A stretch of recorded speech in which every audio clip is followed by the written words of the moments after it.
Bismillahirrahmanirrahim. Assalamualaikum warahmatullahi wabarakatuh.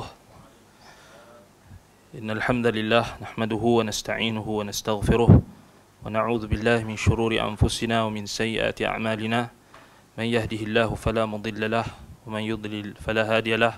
Asyhadu an la ilaha illallah wahdahu la syarika lahu wa asyhadu anna Muhammadan 'abduhu wa rasuluh. Allahumma shalli wa sallim ala nabiyyina Muhammad wa ala alihi wa ashabihi ajma'in, amma ba'du. Alhamdulillah, bersyukur kepada Allah Subhanahu wa taala dengan izin dan juga nikmat daripada Allah Subhanahu wa taala kita dapat bertemu pada malam ini untuk meneruskan pengajian kitab Al-Qaulul Mufid ala Kitab At-Tauhid karangan Al-Allamah Al-Syekh Muhammad bin Salih Al-Utsaimin rahimahullahu taala. Baik, jadi kita sambung pada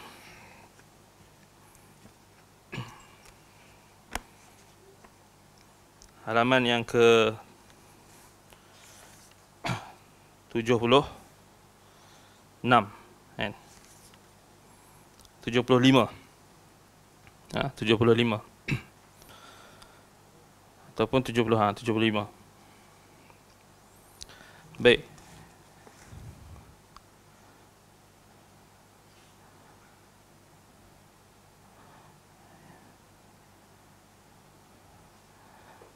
iaitulah perkataan Syekh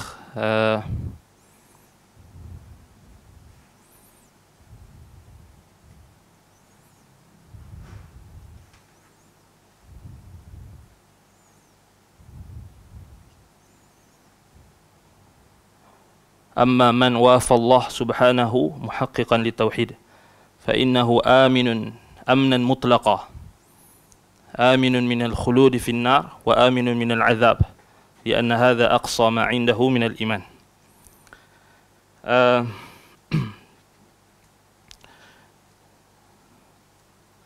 Kata sini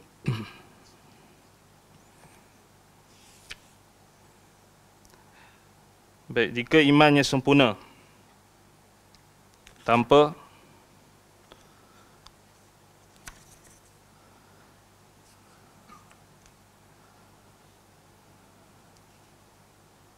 berapa? 74 ke 75? 75 eh?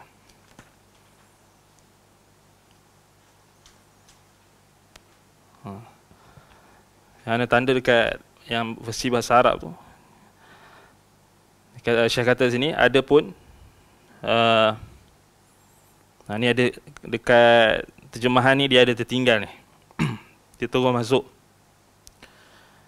Pada ayat ini disampaikan, sebenarnya lepas pada dalil surah An-Nisa ayat 116 tu, innallaha la yaghfiru an yushraka bihi wa yaghfiru ma duna dzalika liman yasha.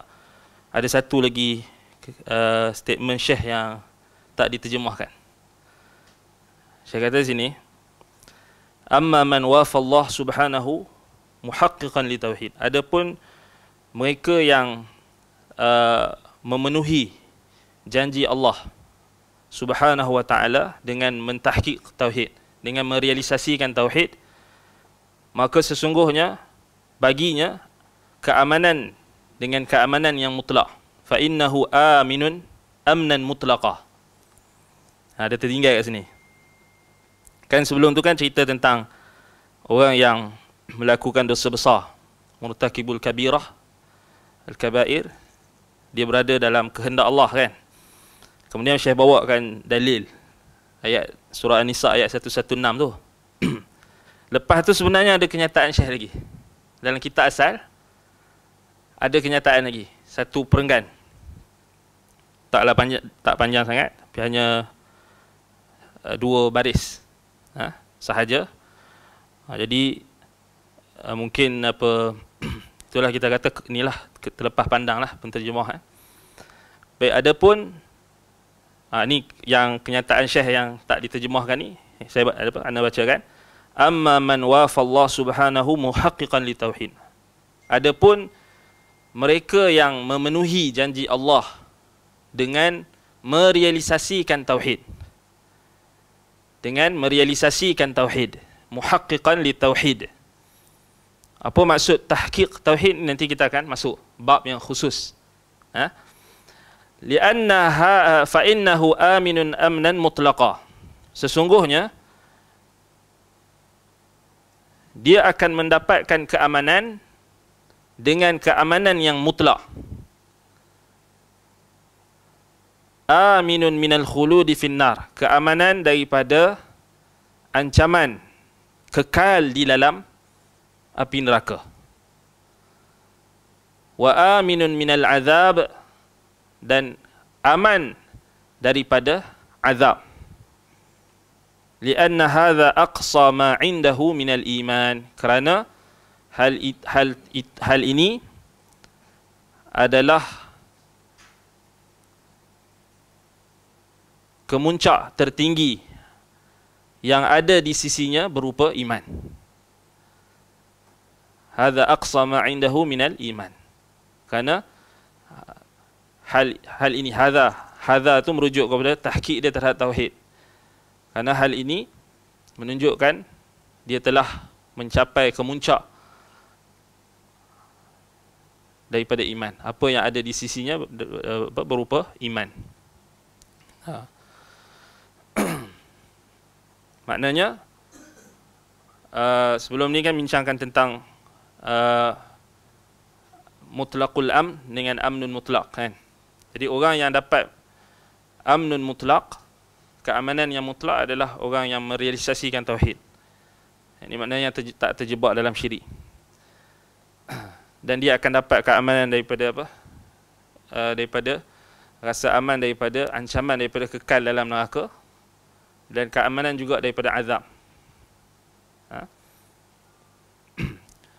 Kemudian barulah ayat ini disampaikan Allah sebagai keputusan perkara antara Ibrahim dan kaumnya ketika Ibrahim berkata kepada mereka. Maknanya ayat ni asalnya adalah satu bahagian daripada ayat yang ceritakan tentang bagaimana dialog Nabi Ibrahim AS dengan kaumnya, iaitulah ayat dalam surah Al-An'am ayat 81. Wa kaifa akhafu ma asyraktum wa la takhafuna annakum asyraktum billahi ma lam yunazzil bihi alaikum sultana fa ayyul fariqaini ahaqqu bil amni in kuntum ta'lamun. Ini berkait dengan ayat mana? Ayat dalam bab ni, alladzina amanu wa lam yalbisu imanahum bizulmin. Iaitulah ayat dalam surah Al-An'am ayat 82. Jadi makna Syekh suruh kita tengok ayat yang sebelumnya. Jadi ayat yang sebelumnya itu ayat yang menjadi perbahasan dalam bab ini, bab yang kedua ini, ayat apa? Al-An'am 82. Alladzina amanu wa lam yalbisu imanahum bizulmin ulaika lahumul amnu wa hum muhtadun. Orang-orang yang beriman dan tidak mencampur adukkan iman mereka dengan kezaliman, yakni kesyirikan, mereka itulah orang-orang yang mendapat keamanan dan mereka adalah orang yang mendapat petunjuk. Di ayat tu jangan keliru dengan ayat dalam surah An-Nisa ayat 116 tu. Itu hanya penjelasan. Penjelasan. Jadi ayat yang Al-An'am ayat 81 tu, Syekh kata ayat yang 82 itu asalnya dia adalah apa? Dialog. Dialog antara Nabi Allah Ibrahim AS dengan kaumnya. Qalaha hakaman baina Ibrahim wa qaumihi, ataupun hukman. Sebagai kata putus. Putusan tu maknanya hakaman ataupun hukman, keputusan, yakni memutuskan perkara antara Ibrahim dan kaumnya. Ketika Nabi Ibrahim berkata kepada mereka, ini dialog dia. Wa kaifa akhafu ma asyraktum, bagaimana aku takut kepada apa yang kalian persekutukan dengan Allah. Wala takhafuna annakum asyraktum billah, ma lam yunazzil bihi alaikum sultana. Padahal kalian tidak takut dengan apa yang Allah sendiri tidak menurunkan keterangan kepada kalian untuk mempersekutukannya. Fa ayyul fariqaini ahaqqu bil amni. Manakah dari kedua golongan itu yang lebih berhak mendapat keamanan? Bil amni in kuntum ta'lamun. Jika kalian mengetahui. Gariskan pada ayat fa ayyul fariqaini ahaqqu bil amni. Ini manakah dari kedua golongan itu, yakni mereka yang menyokong dakwah tauhid yang disuruh oleh Nabi Ibrahim alaihissalam, ataupun golongan yang menentang seruan dan dakwah Nabi Ibrahim alaihissalam, itulah dakwah tauhid, mana yang berhak untuk dapat keamanan? Jadi dekat situlah datang ayat yang kemudian itu, allazina amanu walam yalbisu imanahum bidzulmin ulaika lahumul amnu wa hum muhtadun. Orang-orang yang beriman dan tidak mencampur adukkan iman mereka dengan kezaliman, yakni kesyirikan, mereka itulah orang-orang yang mendapat keamanan dan mereka mendapat petunjuk. Baik, mungkin ada yang berkata perkataan ini adalah perkataan Ibrahim untuk memberikan penjelasan kepada kaumnya. Kerana itulah Allah Ta'ala berfirman setelahnya, وَتِلْكَ حُجَّتُنَا آتَيْنَاهَا إِبْرَاهِيمَ عَلَى قَوْمِهِ. Dan itulah, demikianlah keterangan, hujjah kami yang kami berikan kepada Ibrahim untuk menghadapi kaumnya. Baik, maknanya ayat ni, ayat 82 tu, ada khilaf di kalangan ulama, siapakah yang menuturkan perkataan tu. Tapi khilaf dia bukan khilaf yang tadad, tidak bertentangan. Dia adalah, kita kata apa, kedua-duanya boleh diharmonikan. Dia bukan khilaf yang bertentangan, tapi dia adalah khilaf yang kita katakan dari sudut tanawwu', ataupun khilaf yang kita kata yang menunjukkan dua-dua itu boleh ditafsirkan dan tidak bertentangan. Maknanya ayat 82 tu, siapa yang cakap? Allah ke yang kata Nabi Ibrahim? Kan? Kalau kita kata Nabi Ibrahim cakap pun betul, kan? Sebab dia punya rentetan daripada dialog. Fa ayyul fariqain ahaqqu bil amni in kuntum ta'lamun. Maknanya Nabi Ibrahim tengah berhujjah dengan kaumnya. Kemudian Nabi Ibrahim cakap, alladzina amanu wa lam yalbisu imanahum bidzulmin ulaika lahumul amnu wa hum muhtadun. Kemudian ayat yang last, penutup ayat tu, watilka hujjatuna, dan demikianlah hujjah yang kami berikan, atainaha Ibrahim, kami berikan kepada Ibrahim. Kan? Itu pertama. Kalau kita kata Allah yang kata, betul tak? Betul lah. Betul juga. Kerana dia Al-Quran. Kalam Allah. Maknanya Allah Subhanahu Wa Taala khabarkan kepada kita tentang dialog tersebut. Kan? Dan kita katakan dia juga adalah kalam Allah. Jadi dia tak bagi kesan pun. Kan? Tak bagi kesan. Baik, maknanya kalau dua-dua tu kita katakan salah satunya macam ni, satu macam ni, tak bertentangan. Kan? Baik, itu antara bentuk i'jaz Al-Quran. Kan? Kalau kita baca, kita belajar tafsir, kita akan jumpa beberapa banyak ayat yang macam ni. Kan? Dan dia tak bertentangan. Baik. Firman-Nya Subhanahu wa taala al-amnu. Al-amnu. Qauluhu al-amnu al fiha lil jinsi. Al, yakni al kat situ alif lam, hamzah dengan lam tu. Al pada perkataan al-amnu merujuk kepada jenis, lil jinsi. Walihadza fassarna al-amna imma annahu amnun mutlaqun wa imma annahu mutlaqu amn hasba az-zulmi alladhi talabbasa bihi. Jadi atas dasar alif lam di situ adalah lil jins, yakni untuk menunjukkan jenis. Maka kata Syekh, kita tafsirkan kata al-amnu itu bahawa ia boleh bererti rasa aman yang mutlak. Rasa aman yang mutlak, yakni sempurna, atau kemutlakan rasa aman, mutlaqul amn, yakni rasa aman yang tidak mutlak. Sesuai dengan kezaliman yang mencampurinya. Maknanya Syekh kata, alladzina amanu wa lam yalbisu imanahum bidzulmin ulaika lahumul amnu. Jadi alif lam dekat situ al merujuk kepada lil jins. Jadi dia boleh ditafsirkan dengan dua-dua. Maknanya sama ada keamanan yang mutlak ataupun mutlak, kemutlakan rasa aman. Al-amnul mutlak ataupun mutlaqul amn, yang kita dah bincang sebelum ni kan. Baik. Apa maksud mutlaqul amn dengan amnul mutlak? Amnul mutlak, aman yang mutlak, maknanya sempurna. Yakni orang yang merealisasikan tauhid, maknanya dia akan mendapat keamanan yang mutlak. Siapa orang yang merealisasikan tauhid? Orang yang tidak mencampurkan iman mereka dengan kesyirikan. Yang itu akan dibahaskan dalam bab man haqqaqa tauhid dakhala al-jannata bighairi hisabin wala azab nanti. Bab yang ke berapa? 3. Ataupun seterusnya.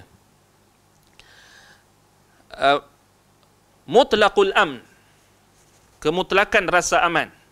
Itulah yang kita nak terjemah apa lagi kan. Mutlak rasa aman, maknanya keamanan yang di bawah sedikit daripada tahap kesempurnaan. Maknanya orang yang terjebak dalam dosa besar, dia akan dapat keamanan. Bentuk apa bentuk keamanan yang dia dapat? Dia tidak akan dikekalkan dalam neraka, dan azabnya itu munqati'. Ancaman azab untuk dia adalah terputus. Azab maknanya bukan mustamir, bukan selama-lamanya. Maknanya orang yang ahli tauhid, yang buat dosa besar, dia still diancam dengan azab. Kan? Still diancam dengan azab. Kitab apa yang mengaji kat sini, kitab apa? Al-Kabair. Imam Az-Zahabi ada. Ada dibahaskan tentang apa? Dosa-dosa besar. Kan? Apa takrif dosa-dosa besar kan? Antaranya dosa besar ni, dosa-dosa besar Al-Kabair datang bentuk ancaman dalam Al-Quran ataupun azab, kan? Azab yang pedih, ancaman yang dahsyat, itu menunjukkan dosa itu dosa besar. Jadi orang yang terjebak, ahli tauhid yang terjebak dalam dosa besar, dia dapat tak keamanan? Dapat, tetapi amnul mutlaqul amn, bukan amnul mutlaq. Itu saja beza dia. Kita tak boleh pening pun amnul mutlaq, mutlaqul amn tu, itulah maksud dia.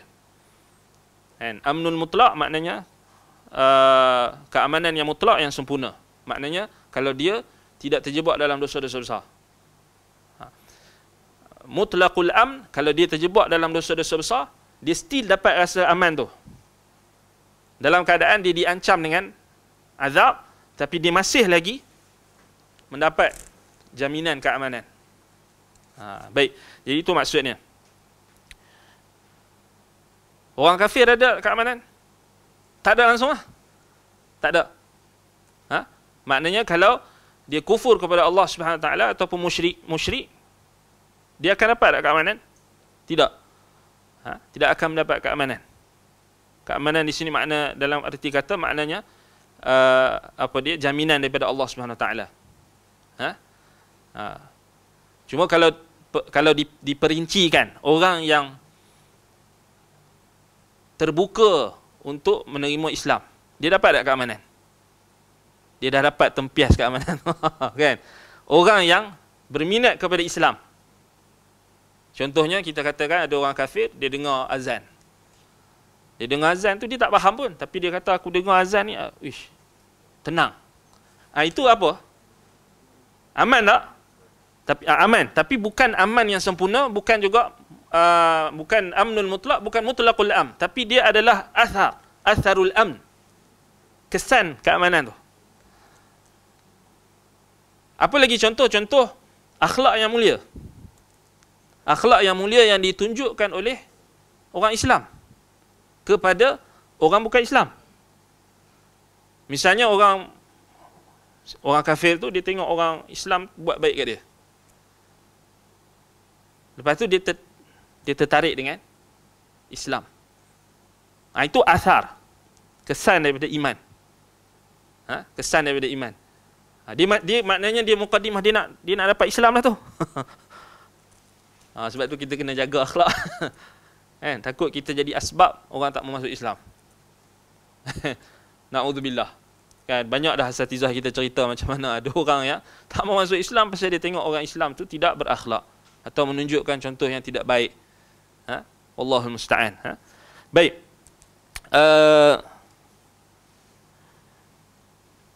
Jadi wa imma annahu mutlaqu amn hasbi zulmi alladhi talabasa bihi. Itulah maknanya kalau al-amnu itu adalah alif lam di situ, di situ adalah jinsi lil jinsiyah, lil jins, jenis, maknanya dua-dua boleh ditafsirkan. Keamanan yang mutlak ataupun mutlak keamanan. Baik. Jadi kalau dia dapat keamanan mutlak, keamanan mutlak yang kemutlakan keamanan itu, yang kedua tadi, maknanya dia bergantung dengan kezaliman yang dia buat. Maknanya seorang itu, ahli tauhid itu, kalau dia buat dosa besar, maknanya akan berkuranglah dia punya keamanan tu. Jadi contohnya kita katakan, apa kesan daripada orang yang buat dosa? Nabi SAW sebut, al-ithmu ma haka fi nafsik ataupun ma haka fi sadrik wa karihta an yattali'a 'alan nas. Dosa itu akan menyebabkan dadamu menjadi sempit dan kamu tak suka orang tahu. Kamu tak suka orang melihat ataupun dosa kamu itu diketahui oleh orang lain. Mana orang beriman, dia maknanya paling kurang dia mesti ada kesan dari sudut keamanan tu akan berkurang apabila dia terjebak dalam dosa. Sama ada dosa kecil atau dosa besar. Lebih-lebih lagi dosa besar lah. Sebab itu dalam hadis, dalam athar banyak kan sebut tentang kesan-kesan dosa dan maksiat dalam Quran. Kan? Allah Subhanahu Wa Taala sebutkan macam mana, kalla bal rana ala qulubihim. Yakni hati yang sudah sampai tahap gelap, sudah sampai tahap kita kata tertutup disebabkan dosa-dosa. Kemudian Nabi SAW umpamakan dosa itu seperti titik hitam. Dan semua itu maknanya memberi gambaran kepada kita bahawasanya dosa itu memang memberi kesan dan pengaruh terhadap keamanan seseorang. Jadi kalau kita nak tengok dari sudut practically, dari sudut kita kata amali, maknanya yang nak disampaikan oleh Syekh ni, bahasa yang mudahnya, kalau kita mentauhidkan Allah, berusaha untuk menjauhkan diri kita daripada dosa-dosa besar dan dosa-dosa kecil, ataupun kita melazimi istighfar, melazimi taubat, kerana kita tahu kita tak akan terlepas daripada dosa-dosa kecil dan dosa-dosa besar, maknanya itu yang akan menjamin keamanan kita. Maknanya bila kita belajar tauhid ni, kita tahu tauhid ni adalah asas keamanan. Asas keamanan. Dan yang akan mempengaruhi kekuatan tauhid, keamanan yang ada dalam diri kita dan masyarakat dan juga keluarga kita dan semualah, adalah sejauh mana tahap kedekatan kita kepada Allah Subhanahu Wa Taala, taqarrub kita kepada Allah, ibadah kita kepada Allah Subhanahu Wa Taala, dan usaha kita untuk menjauhi perkara yang dilarang dan dibenci oleh Allah Subhanahu Wa Taala. Sebab itu anda teringat tafsir daripada guru kami di Madinah dulu, Syekh Su'ud Da'jan hafizahullah, bila beliau ulas tentang ayat ni, alladzina amanu wa lam yalbisu imanahum bizulmin ulaika lahumul amnu wa hum muhtadun. Al-amnu, kata beliau, keamanan di sini maknanya keamanan yang umum. Semua bentuk keamanan. Termasuk tak keamanan dalam negara? Sudah tentu keamanan dalam negara. Kerana al-amnu al kat situ lil jins. Maknanya Syekh Su'ud Da'jan hafizahullah, guru akidah di Universiti Islam Madinah, dia sebut ayat ni maknanya dia umumkan lagi. Sekarang ni kita baca Qaulul Mufid ni, Syekh memang fokus pada ayat ni untuk ceritakan tentang mutlaqul amn dengan amn mutlaq. Tapi sebahagian ulama dia umumkan lagi. Maknanya macam kita zoom in dengan zoom out. Faham? Maknanya kita zoom out lah. Zoom out kita besarkan lagi. Konteks dia maknanya keamanan. Maknanya tauhid ini akan menjamin keamanan bukan setakat individu, bukan setakat diri kita, bahkan masyarakat, keluarga, masyarakat dan juga negara. Jadi kalau kita lihat, cuba kita lihat bagaimana negara yang kurang masalah yang berkait dengan penyelewengan dalam tauhid. Macam kita bagi contoh sebelum ni, macam di Arab Saudi. Ya, maksiat ada. Memang kita tak nafikan maksiat ada. Kekurangan, ketidaksempurnaan mesti ada. Tetapi bila ada tauhid, maka keamanan yang lebih umum itu akan meliputi. Dari sudut kita tengok macam negara kita ni, kes ilmu hitam, sihir, santau masih lagi ada, kan? Dan yang kita takut maksudnya makin berkembang dengan teknologi yang ada sekarang ini, kemudian makin bercambah pula golongan-golongan yang berjubah, berserban, bertasbih, berjanggut, dan yang membawa perkara-perkara pelik ni atas nama perubatan Islam dan sebagainya. Yang mana hal tersebut kalau kita tengok, dia akan mempengaruhi keamanan. Macam kita tengok contoh macam mana berlaku kes, ada satu contoh kita boleh ambil tengok, kes buli yang dekat salah satu universiti. Tak salah universiti pertahanan ke apa, yang kes buli tu kan, yang terbunuh. Seorang student terbunuh, dan kalau dilihat puncanya adalah kerana percaya kepada bomoh. Nampak tak macam mana syirik itu akan mempengaruhi keamanan? Kalau kita tengok di isu-isu berkenaan dengan black magic ni, sihir ni, tak kira lah orang panggil ilmu hitam ke ilmu putih ke, white magic ke black magic, sama je. Sama je. Sihir. Nanti kita akan masuk dalam bab tentang sihir nanti, insya-Allah. Yang mana dia memang akan memang jelas mempengaruhi keamanan dan kestabilan sesebuah tempat, sebuah kampung. Maknanya kalau kita boleh buat perbandingan antara kampung yang ada tersebarnya sihir, bomoh, perdukunan dan sebagainya dengan kampung yang tidak ada tersebarnya sihir, bomoh, dukun, perbomohan, maknanya kita boleh compare mana yang lebih aman. Mana yang lebih aman? Sama juga negara, tempat. Sebab tu anda bagi contoh macam di Mekah dan Madinah, kita jaranglah nak tengok ada perkara-perkara yang pelik-pelik ni.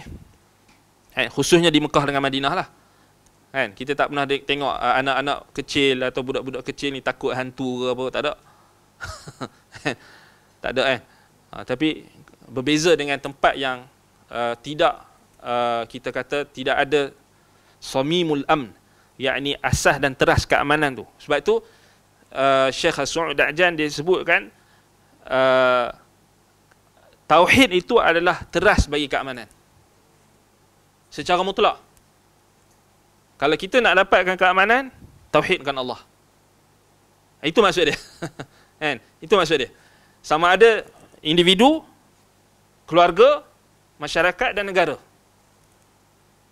Maknanya kalau kita kecilkan skop tu, macam contoh kalau di orang yang bekerja di pejabat company, contohnya satu company ni, kalau company itu semua orang mentauhidkan Allah, contoh, maka akan kuranglah apa? Akan bertambahlah rasa aman. Betul tak? Kita bagi contoh satu syarikat, semua pekerja dia semua tauhidkan Allah. Kalau ada yang bukan Islam pun, dia orang pun tak terjebak dalam benda-benda yang pelik ni, contoh. Tapi kita bagi contoh yang orang Islam lah. Tapi kalau ada satu company ni, ada orang yang terlibat dalam syirik, Contohnya, percaya bomoh. Dia mula kan? Kawan dia apa? Dia mula dengan hasad, dengki apa semua. Kawan dia naik pangkat, kemudian dia hasad, dia hantar santau. Betul? Kemudian, kalau dia kononnya dia nak dapat kedudukan di sisi bos dia, supaya dia naik pangkat, dia mula apa? Guna minyak apa, pengasih lah, minyak apalah, minyak cindai lah apa. Dan benda tu ada permintaan. Sebab tu kalau kita tengok di laman-laman webs dan juga di macam dia online punya Shopee lah, Lazada apa semua, masih ada orang yang duk jual benda-benda tu. Masih ada. Masih ada. Siap naik lagi dia punya iklan tu. Masih ada. Minyak ni, tangkai ni, minyak tu, minyak ni. Itu menunjukkan apa? Masih. Maknanya itulah yang akan berlawanan dengan keamanan yang sepatutnya kita nak. Itu kita kena faham. Baik.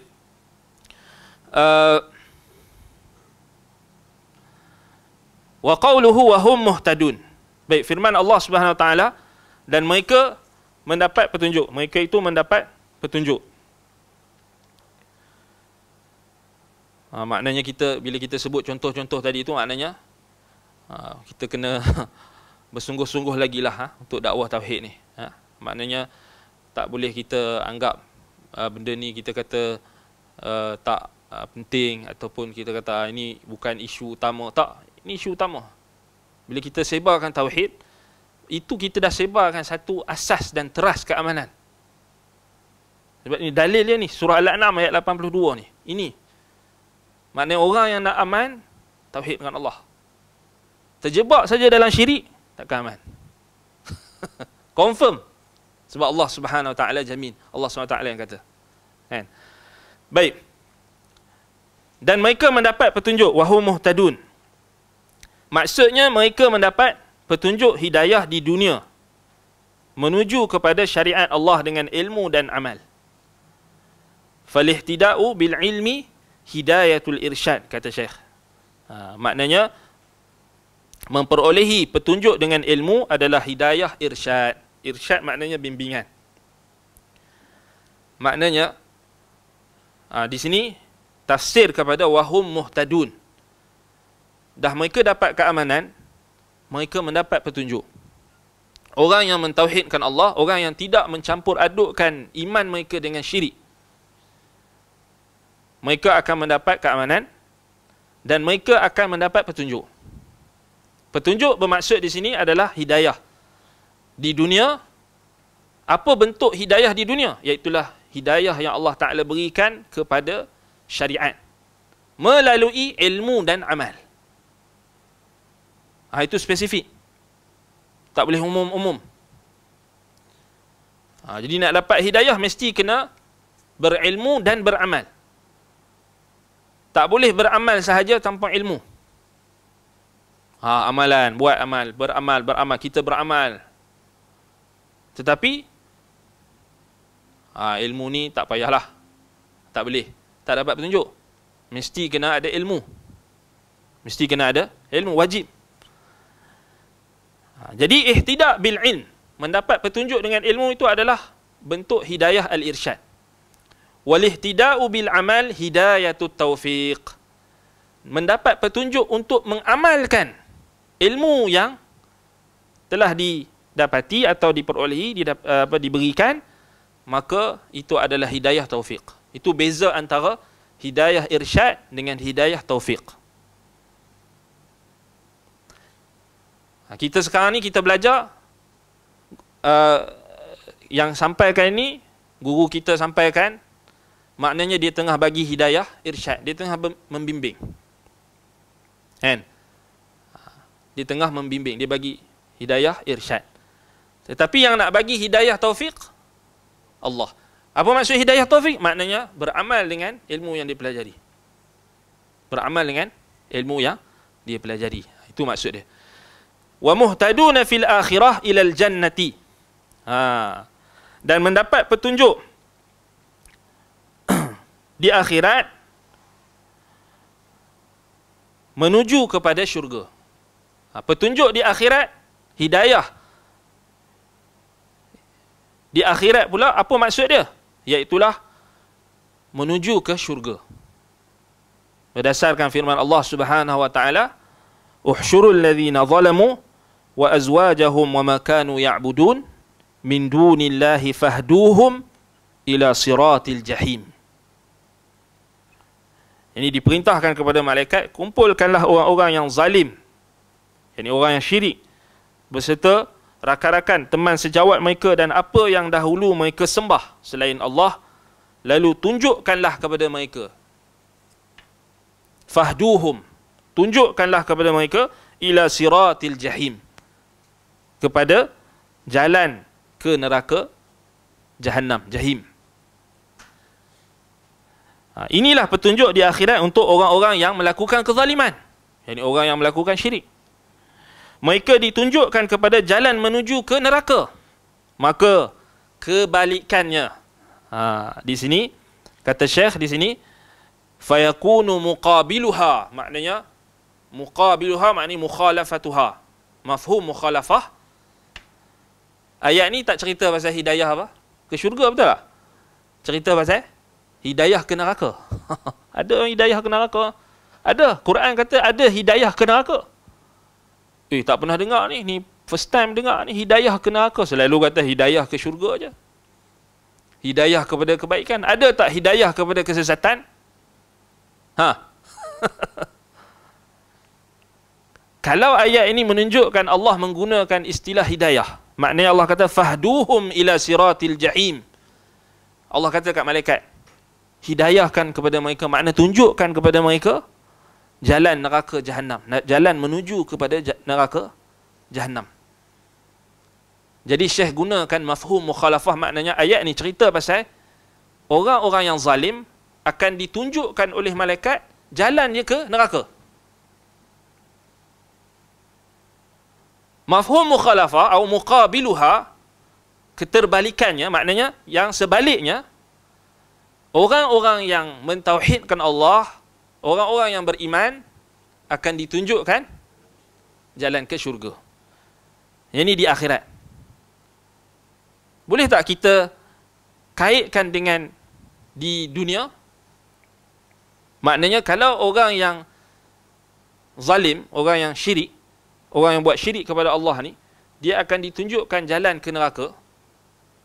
Boleh tak kita fahami di dunia juga dia akan ditunjukkan kepada jalan yang boleh membawa kepada neraka, yakni kemaksiatan, kesyirikan, dosa, dan jalan yang dimurkai oleh Allah SWT? Ya, kerana itulah yang kita minta lindung.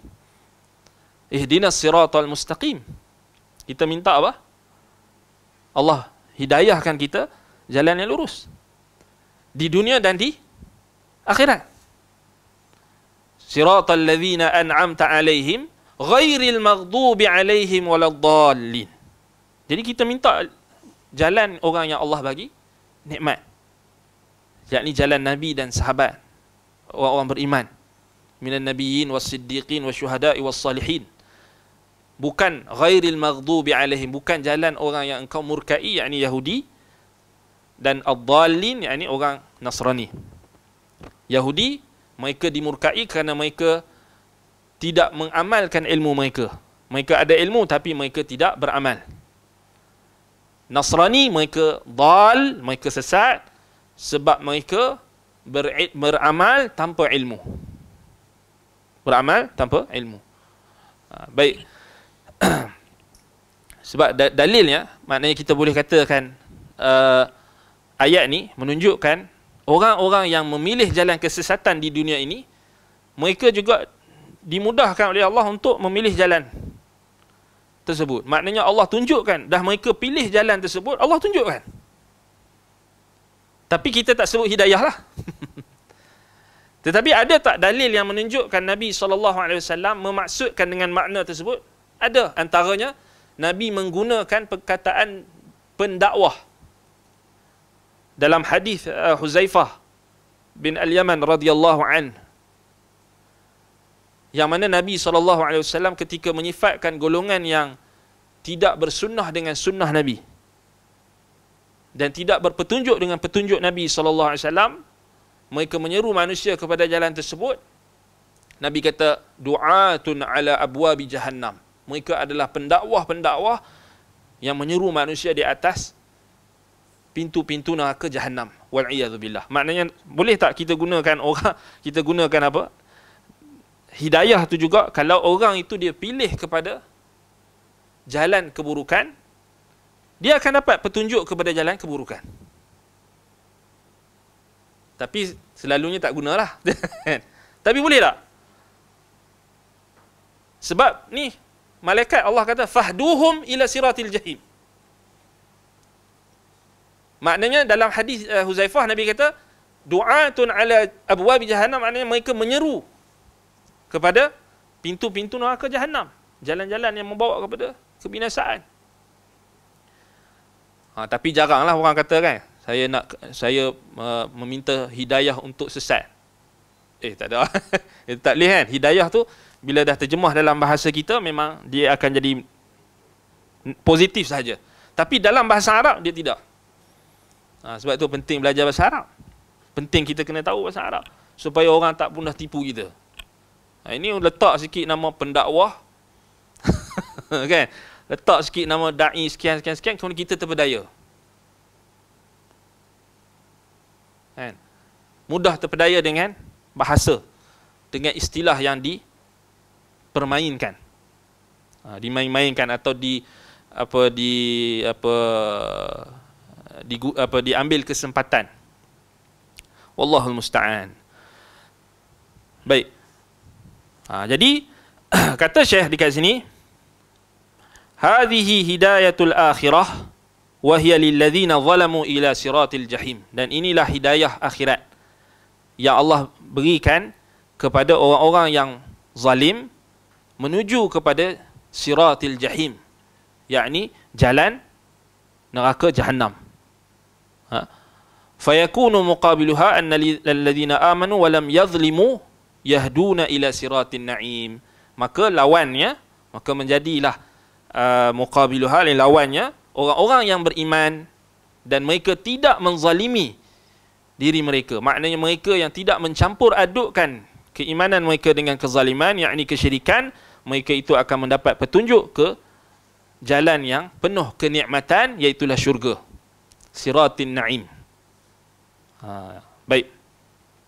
وقال كثير من المفسرين في قوله تعالى أولئك لهم الأمن أن الأمن في الآخرة والهداية في الدنيا. Sebahagian ataupun majoriti di kalangan mufassirin, ulama tafsir, ketika menjelaskan firman Allah Ta'ala ulaika lahumul amn, bagi mereka itu keamanan. Majoriti ulama tafsir kata keamanan itu di akhirat dan hidayah itu di dunia. Was-shawab, kata Syekh, yang tepat, yang benar, annaha ammatun binisbati lil amni wal hidayah fid dunya wal akhirah. Yang tepat, yang benar, keamanan itu umum, yang macam kita sebutkan sebelum ni. Ammatun maknanya umum, dari dilihat dari sudut keamanan dan hidayah itu di dunia dan di akhirat. Macam kita bagi contoh tadi, keamanan tadi. Maknanya di umum. Bukan maksudnya aman itu di akhirat saja, di dunia tak dapat keamanan, atau di dunia hanya dapat hidayah, di akhirat dapat keamanan. Mungkin yang dimaksudkan dengan maksud tersebut keamanan yang mutlak. Boleh juga kita katakan pendapat majoriti ulama tafsir itu betul. Maksudnya keamanan yang mutlak, tak ada langsung rasa takut kat mana? Kat akhirat lah. Sebab kat dunia ni, orang beriman ada tak diuji? Diuji. Kan? Diuji. Ya Allah Ta'ala uji dengan rasa takut. Betul tak? Jadi, dua-dua boleh. Kita kata dua-dua tu tak bercanggah. Cuma, Syekh Al-Utsaimin, beliau kata lebih umum. Lebih umum tu kita nak bagi faham yang keamanan yang dari sudut apa? Yang keamanan yang lebih luas. Rasa aman tu memang tak boleh nak nafikan lah. Maknanya bagi ahli tauhid di dunia dan di akhirat. Sama juga petunjuk di dunia dan di akhirat. Baik. Munasabatul ayah litarjamah. Kaitan ayat dengan tajuk bab ataupun judul bab. Inilah dia punya intipati. Dia punya intisari dan intipati yang kita nak kena lihat untuk kita faham bab ini. Anna Allah athbata al-amna liman lam yushrik. Walladhi lam yushrik yakunu muwahhidan. Fadalla ala anna min fadail at-tauhid istiqrarul amn.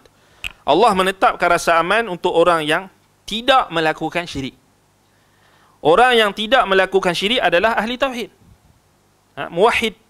Dengan demikian ayat di atas menunjukkan bahawa di antara keutamaan tauhid adalah tercapainya rasa aman, ketetapan rasa aman, istiqrarul amn.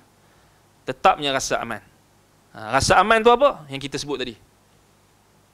Sama ada aman yang mutlak ataupun mutlaqul amn, ataupun aman yang lebih umum lagi. Cuba kita banding beza antara kita sebelum kenal tauhid dengan sebelum kita kenal tauhid. Kita boleh beza sendiri hidup kita, betul tak? Rasa beza tak? Semua orang akan dapat rasa beza.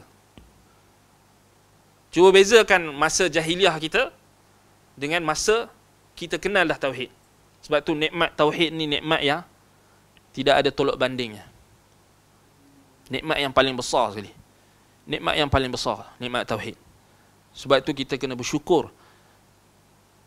Dengan kesyukuran yang kalau kita kata tak boleh, kita nak, maknanya tauhid ni tak boleh nak dinilai dengan nilai apa pun dekat dunia ni. Sebab itu kalau kita tengok wasiat-wasiat ulama salaf, antaranya Sufyan Ats-Tsauri, Ibn Uyainah dan ramai lagi. Kan? Bila ditanya oleh murid-murid mereka, apa yang paling kamu takut? Mereka tak kata kami takut dosa dan maksiat, tak. Mereka kata kami takut an uslibat tauhid. Kami takut kami akan dicabut daripada tauhid. Akan ditanggalkan tauhid itu daripada diri kami. Sebab apa? Kalau tanggal tauhid, kalau Allah cabut tauhid, habis. Habis. Itu fiqh salaf. Tak salah ada Sufyan Ats-Tsauri perkataan itu. Kata, apa yang paling kau takut? Maknanya selalu orang akan kata takut dosa, takut maksiat. Okey, fine, tak ada masalah. Memang kita kena takut. Tetapi kemuncak bagi segala ketakutan yang ditunjukkan oleh ulama salaf, mereka takut dicabut tauhid tu. Maknanya apa? Kalau cabut tauhid, habis lah. Habis teras asas keamanan dunia akhirat, habis terus.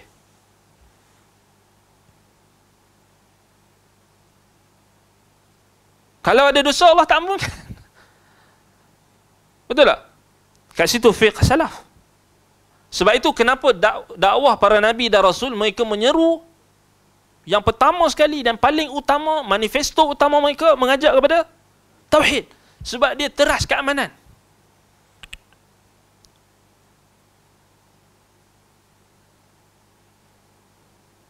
Sebab itu bila Nabi SAW utuskan Mu'adh, pertama sekali dia suruh apa? Suruh tauhid, dakwah tauhid. Sebab tu bila kita tengok sahabat-sahabat kita, saudara-saudara kita yang baru masuk Islam, dan mereka baru dapat nikmat tauhid, dan mereka tahu nilai tauhid ni, mereka tahu. Berbanding beza dengan kita yang masuk Islam dah lama ni, mungkin kita dah apa? Wal'iyadzubillah. Sebahagian di kalangan masyarakat kita tu dah mungkin tinggalkan ilmu, lalai dengan dunia, lalai dengan kebiasaan masyarakat, lalai dengan apa? Tradisi. Jadi dia tak nampak nikmat tauhid tu. Tapi Allah berikan kepada sesiapa yang dia kehendaki, antaranya saudara-saudara kita yang baru masuk Islam. Cuba kita tengok beza. Sebab mereka dapat rasa nikmat tauhid. Sebab tu bila ditanya salah seorang pendakwah yang mengajak kepada Islam, yang juga kita nak ketemu Allah pun dah lama masuk Islam kan, tapi apa pesanan dia? Pesanan dia, mulakan dakwah dengan tauhid. Bukan ajak orang kepada parti politik, ajak orang untuk sokong Islam yang macam Syekh Saleh Al-Fauzan ada tegur benda ni dalam muqaddimah I'anatul Mustafid, syarh kitab tauhid. Syekh Saleh Al-Fauzan dia ada kitab syarah pada kitab tauhid, I'anatul Mustafid. Dalam awal perbahasan disebut apa? Pendakwah tauhid ni, pendakwah sunnah, pendakwah tauhid ni dia menjelaskan kepada masyarakat tentang Islam tu dengan terperinci. Dia bagi tahu Islam tu apa. Bukan seperti mana pendakwah hizbiyah. Pendakwah hizbiyah ni maknanya orang yang dia hanya kira parti dia. Dakwah ikut parti dia. Jadi apa? Kalau kita tanya mu ajak kepada apa? Kamu ajak kepada apa? Pada Islam. Islam lah, Islam. Islam apa? Islam. Kita semua nak Islam, Islam. Tu Syekh Saleh Fauzan tegur. Maknanya itu tak bagi jawapan. Kerana hari ini kesesatan banyak. Semua orang mengaku Islam. Tak define. Apa maksud Islam? Kan? Yang menari-nari terhenjuk-henjuk tu mengaku Islam ke? Yang buat benda-benda yang jelas-jelas syirik akbar, yang pergi percaya tok bomo, tok dukun tu pun dia kata kami Islam juga. Jadi Islam macam mana? Menari-nari, berpusing-pusing dalam masjid, bergendang-gendang dalam masjid, dia kata dia Islam juga. Wal'iyadzubillah. Jadi sebab tu kena define Islam lah. Islam yang al-istislam lillah bitauhid. Wal-inqiyadu lahu bitta'ah. Wal-bara'atu minasyirki wa ahlihi. Kena jelaskan maksud Islam tu. Maknanya tauhid. Balik kepada asas. Islam tu tauhid. Bukan kita ajak, saya nak ajak kamu kepada Islam. Islam apa? Islam yang dibawa oleh parti sekian. Islam yang dibawa oleh tokoh sekian. Islam moderate. Islam liberal. Islam itu. Tak boleh, tak betul. Islam yang mengajak kepada tauhid. Islam yang mengajak kepada berlepas diri daripada kesyirikan. Itu sebenarnya. Kalau tak, kita tak ajak pada Islam lagi. Islam hanya, apa ni? Kita ajak ke, ni, sokong negara Islam menang World Cup. Itu bukan Islam. Ni negara Islam masuk, dia kata semifinal ni. Kita sokong negara Islam. Inilah Islam. Bukan Islam. bukan Islam tu. Kan? Dia kata kita kena gembira sebab ni negara Islam. Tak, bukan. Bukan Islam macam tu. Itu Islamisasi. Ada Islam ni bukan semudah kita kata apa, kita letak tampal stiker Islam. Ini Islam. Bukan. Maknanya dia adalah seruan kepada tauhid. Seruan kepada tauhid. Allahul musta'an. Baik. Jadi ini kaitan ayat dengan judul bab itu gariskan. Kalau ada highlightkan. Inilah maksudnya kalau kita faham yang ni, ayat ni, maka kita fahamlah kaitan dia dengan bab. Itu penting, maknanya kita nak tips untuk kita faham sesebuah kitab adalah bagaimana kita boleh kaitkan antara ayat, dalil yang dibawa, dikemukakan oleh penulis dengan judul bab. Mengajilah kitab apa pun, ini antara tips, maknanya untuk kita dapat faham kitab. Khususnya kitab-kitab yang ditulis dan dikarang menggunakan metodologi ulama-ulama yang mutaqaddimin, ulama-ulama hadis.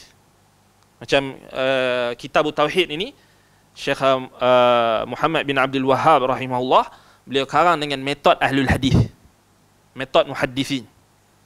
Jadi kita kena faham makna kait ayat tu, kita relatekan dengan judul bab, tarjamatul bab. Itu cara dia. Sama juga kalau kita mengaji hadis kan, kita hadis Sahih Bukhari ke Sahih Muslim ke, Sahih Bukhari lah lebih utama Sahih Bukhari. Sebab fiqhul Bukhari fi tarajumihi. Fiqh Imam Al-Bukhari pada terjemah bab dia. Sama juga kalau kita nak tahu fiqh ulama yang menulis kitab itu, kita tahu apa kaitan bab tu dengan dalil yang dibawa. Itu. Baik. Kita dah habis waktu ke? Boleh teruskan? Boleh? Boleh? Baik. Qauluhu. Baik, kemudian dalil yang berikutnya hadis. An Ubadata ibn Samiti an Rasulillah sallallahu alaihi wasallam qala man syahida an la ilaha illallah wahdahu la syarika lah wa anna Muhammadan abduhu wa rasuluh wa anna Isa abdullahi wa rasuluh wa kalimatuhu alqaha ila Maryam wa ruhum min wa anna al-jannata haqqun wan nara haqqun adkhalahu Allahu al-jannata ala ma kana min amalin. Diriwayatkan daripada Ubadah bin As-Samit radhiyallahu anhu, daripada Rasulullah sallallahu alaihi wasallam bersabda, baginda bersabda, barang siapa yang bersaksi bahawa tidak ada ilah yang berhak diibadahi dengan benar kecuali Allah semata, tidak ada sekutu baginya, bahawa Muhammad adalah hamba dan rasulnya, bahawa Isa adalah hamba Allah dan rasulnya, serta kalimatnya yang dia sampaikan kepada Maryam dan ruh daripada ciptaannya, syurga benar adanya dan neraka benar adanya, maka Allah akan memasukkannya ke dalam syurga walaupun apa bentuk amalannya. Maka min amalin. Baik. Jadi kata Syekh, man syahida an la ilaha illallah, asy-syahadah la takunu illa an ilmin sabiq. Baik. Yani pada sabda Nabi SAW, barang siapa bersaksi bahawa tidak ada ilah yang berhak disembah kecuali Allah, syahadah, yani kesaksian, hanya ada berdasarkan ilmu pengetahuan yang sudah ada sebelumnya. Syahadah mesti didahului dengan ilmu yang mendahuluinya. Persaksian tak boleh berlaku melainkan kena ada ilmu. Kan? Baik.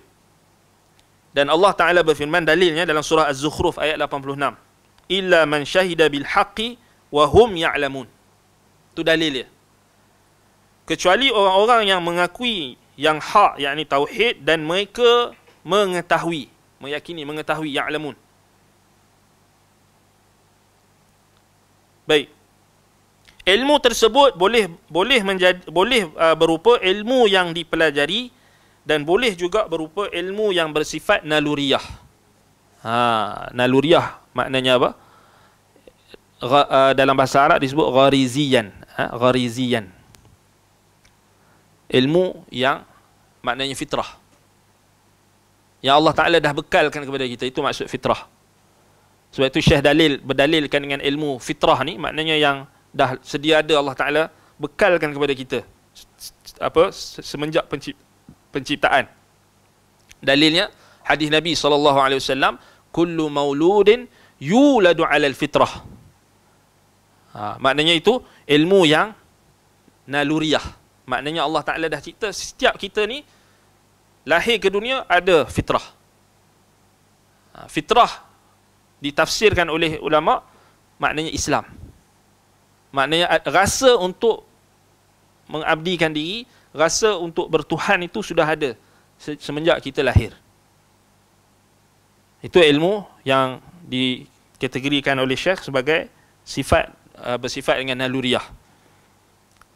Ilmu yang dipelajari itu disebut muktasaban. Yang kita belajar ni ilmu muktasab, yang kita usahakan. Baik. Jadi dalilnya wal ilmu bila ilaha illallah ghariziyun. Ilmu tentang la ilaha illallah sebenarnya adalah naluriyah. Maknanya dia fitrah. Dalilnya Nabi SAW kata kullu mauludin yuladu alal fitrah. Fitrah ditafsirkan oleh ulama Islam. Adakah maksud Islam situ Islam yang bermaksud khusus? Tidak. Islam yang bermaksud umum. Ini kena bezakan juga. Kalau kita kata fitrah, itu kita tafsirkan Islam, sekali ada orang faham, oh maknanya dia dah memang terima Islam daripada dulu lagi, Islam yang dipaham maknanya Islam yang Nabi Muhammad bawa. Bukan. Islam yang umum. Maknanya Islam yang umum maksudnya tauhid. Rasa untuk mentauhidkan Allah, mengabdikan diri kepada Allah, rasa bertuhan, rasa seorang itu adalah sebagai seorang hamba. Apa dalilnya? Apa buktinya? Kalau tak percaya, kita tengok anak kita. Semenjak daripada lahir, Allah Ta'ala dah bekalkan ilmu ni. Yang ni yang ditakrirkan oleh ulama-ulama ahli tahqiq, semisal Syekh Abdul Rahman Ibn Yahya Al-Muallimi rahimahullahu ta'ala, dalam salah satu risalahnya beliau memberikan contoh ini. Demikian juga Syekh Islam Ibn Taymiyah sebelumnya memberikan contoh yang sama. Dalilnya, tengok bayi ketika baru lahir, maka dia sudah ada ilmu yang bersifat lahiriah, naluriah. Dia akan tahu macam mana cara untuk menyusu daripada ibunya. Tak perlu ajar kan? Dia keluar-keluar tu, adakah kita, wahai anakku, inilah, minumlah susu dengan macam ni. Kita ajar ke? Tidak. Maknanya ibu dia dekatkan dengan dada, terus dia boleh menyusu. Tak payah kita nak syarah, betul tak? Itu menunjukkan adanya fitrah. Itu dalil fitrah. Dan sama juga ketika usianya meningkat, 3 bulan, 4 bulan, 5 bulan, kita tak pernah ajar dia tahu beza antara ibu dengan ayah. Betul tak? Cuba 2-3 bulan tu, ayah suruh dada dia. Dia nak tak? Ada kita ajar tak? Ada kita syarah kat dia lah, ni ayah, ini beza ibu. Tak ada, tak. Dia tahu. Cuba kita ambil 2-3 bulan tu, kita ambil, kita letak kat dada kita. Dia nak tak? Dia tahu kan? Dia tahu tak ada susu. Sebab itulah fitrah. Dia tahu beza antara suara ibu dengan ayah dia. Bila dia membesar sedikit, 1 tahun misalnya, ketika dia takut, dia akan cari bapa atau ibu dia. Dia akan cari ayah kan. Menunjukkan rasa keperluan. Maknanya rasa untuk berlindung kepada satu entiti yang lebih kuat. Daripada kecil sudah ada. Maknanya dia takkan, adakah dia pergi cari kucing ke? Dia pergi cari benda lain ke? Kalau dia takut, dia akan cari apa? Mama, papa, abi, umi. Betul tak? Kalau anak kita 2-3 tahun pun, kalau dia dengar guruh ke, kilat ke, dia takut, dia akan melompat cari apa? Ayah dia, dia cari umi dia. Gelap sikit, dia akan cari ayah. Itulah fitrah. Itulah naluri yang Allah Ta'ala dah bekalkan. Maknanya, manusia, sejak kecil lagi Allah Ta'ala dah bagi untuk rasa menghambakan dirinya. Mengakui akan kelemahan dirinya. Dan berlindung dengan satu zat yang lebih kuat daripadanya. Dalam konteks anak-anak kecil, dia mencari orang yang lebih besar daripada dia. Kalau dia tengok 3 tahun, dia tengok abang dia 4 tahun sama badan dengan dia pun, dia takkan pergi. Dia akan cari yang lebih besar. Dia tahu beza. Tapi kalau abang dia tu dah 6 tahun, dia baru 1 tahun, dia akan tahu juga. Dia nak cari siapa dia nak mengadu. Dia boleh beza. Tanpa kita perlu ajar. Betul tak? Itu fitrah. Itu kita kata contoh yang jelas. Rasa untuk mencari satu zat yang lebih kuat untuk diminta untuk minta perlindungan. Tiba-tiba dah besar, bodoh pergi minta kat pokok. Kan? Fitrah apa? dah tua bangka pergi minta kat pokok. Itu kita bodoh. Terpaksa kata bodoh kan? Kan bodoh kasar. Tak tahu nak kata apa dah. Tak kira orang kata, oh ustaz suka cakap bodoh pula. Tak tahu lah. Kan? Cakap bodoh jadi isu sekarang Mungkin terlampau banyak cakap kot. Sikit-sikit tak apa kot. Tapi kita nak cakap apa lagi? Itu sebut sebenarnya apa dia, yarghabu wa man yarghabu an millati Ibrahim illa man safiha nafsah. Orang yang bencikan tauhid, orang yang tak suka kepada tauhid, orang yang tak mau ikut tauhid, dia memperbodohkan diri dia sendiri. Pergi minta dekat wali, pergi minta dekat ni. Budak kecil pun Ada tauhid. Maknanya Allah Ta'ala dah bagi fitrah. Itulah maksud naluriyah tu. Fitrah tu. Itu contoh yang kita boleh berikan. Baik. Jadi kita berhenti setakat ini. InsyaAllah kita akan sambung. Maknanya kita sambung pada halaman 78. Ataupun 78 tu kita akan bincang pada an mukhaffafah tanpa tasydid tu kita akan bincangkan pada kelas akan datang. Naktafi bihadzal qadar. Aqulu qawli hadza wa astaghfirullah li wa lakum. Subhanakallahumma wa bihamdika asyhadu an la ilaha illa anta astaghfiruka wa atubu ilaik. Sallallahu ala Muhammadin wa ala alihi wa sahbihi wa baraka wa sallam. Alhamdulillahirabbil alamin. Wassalamu alaikum warahmatullahi wabarakatuh.